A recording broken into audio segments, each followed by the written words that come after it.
Hello అండి. నేను doctor Sanjay Kumar ఎడ్ల. నేను యూరాలజిస్ట్‌ని, యూరాలజీ క్యాన్సర్ సర్జన్‌ని, రోబోటిక్ సర్జన్‌ని. నేను Apollo cancer hospital, Apollo hospital Jubilee హిల్స్‌లో పనిచేస్తాను. సో, ఇది ఇప్పుడు నేను రెండో ప్రశ్న ఫస్ట్ ఆన్సర్ చేస్తానండి. మూత్రం ఎక్కువగా నిలిచిపెట్టుకొని ఉంచినారు అంటే బ్లాడర్‌లో ప్రాబ్లమ్స్ వస్తాయా? ఓకే. సో, ఇప్పుడు మనం నార్మల్‌గా మూత్రం తీసుకున్నామంటే ఫ్రెష్‌లీ వాయిడెడ్ అంటే బ్లాడర్‌లోంచి నార్మల్‌గా క్లీన్‌గా తీసుకున్నామంటే ఇది స్టెరైల్ ఉంటుంది. ఓకే.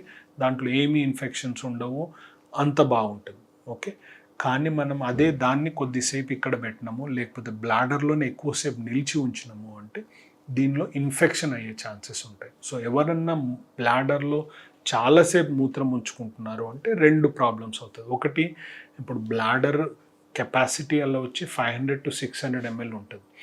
ఇండియాలో ఎస్పెషల్లీ ఆడాల్లో ఏమవుతుంది అంటే మనకు బయటికి వెళ్ళినప్పుడు టాయిలెట్స్ అంత కామన్గా యాక్సెసిబుల్ ఉండవు కాబట్టి మూత్రం అలానే ఉంచుకుంటారు కాబట్టి ఆడాల్లో కెపాసిటీ ఆల్మోస్ట్ 600 to 700 ml ఉంటుంది. అది అలానే మనం మెల్లిమెల్లిగా స్ట్రెచ్ చేసినాము అంటే అప్పుడప్పుడు వాళ్ళకి బ్లాడర్ ఎంటీ చేయడం అన్నది కష్టం అవుతుంది. ఓకే. సో కొద్ది వరకు ఓకే, మనకి అవసరం కాబట్టి ఓకే, కానీ క్రానిక్గా బ్లాడర్ని అలానే ఉంచుకున్నాము అంటే ఇన్ఫెక్షన్స్ రావడం మొదలవుతుంది. దాని వలన బ్లాడర్ సరిగ్గా empty కాకపోతుండొచ్చు. Okay.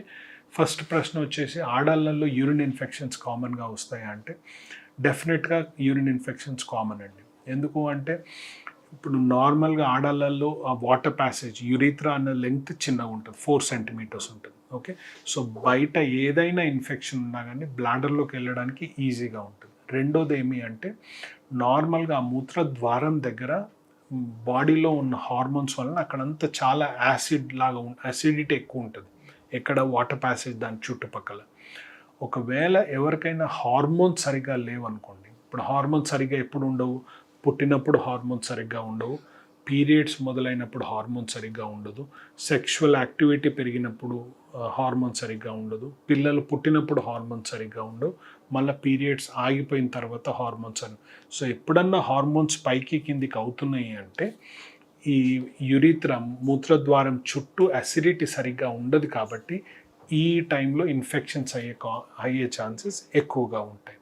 So anatomy wise water passage చిన్నగా ఉంటుంది కాబట్టి ఇన్ఫెక్షన్స్ ఎక్కువగా ఉంటాయి. రెండోది వచ్చేసి న్యాచురల్ బ్యారియర్ వచ్చేసి ఆ అసిడిటీ ఉంటుంది కాబట్టి ఎప్పుడన్నా ఈ అసిడిటీ తగ్గుతుంది, వాటర్ ప్యాసేజ్ చుట్టూ అసిడిటీ తగ్గుతుంది అంటే ఇన్ఫెక్షన్స్ అయ్యే ఛాన్సెస్ ఎక్కువగా ఉంటాయి.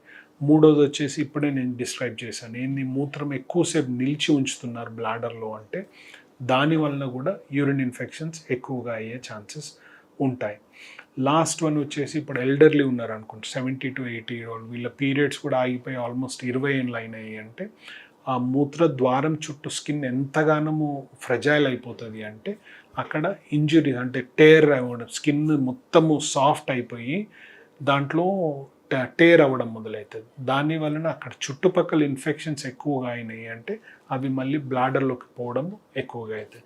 సో ఎప్పుడైనా హార్మోన్స్ అటు ఇటు అవుతున్నాయి, ఎప్పుడన్నా పీరియడ్స్ అటు ఇటు అవుతున్నాయి, ఎప్పుడన్నా సెక్షువల్ యాక్టివిటీ పెరిగింది, ఎప్పుడన్నా ఆ ఏరియాలో అబ్రేషన్ అంటే ఇంజురీ అయ్యే ఛాన్సెస్ ఎక్కువ అయినాయి, ఇవి ఎప్పుడైనా కానీ ఆడాళ్ళల్లో యూరిన్ ఇన్ఫెక్షన్స్ అయ్యే ఛాన్సెస్ ఎక్కువగా ఉంటాయండి. Thank you.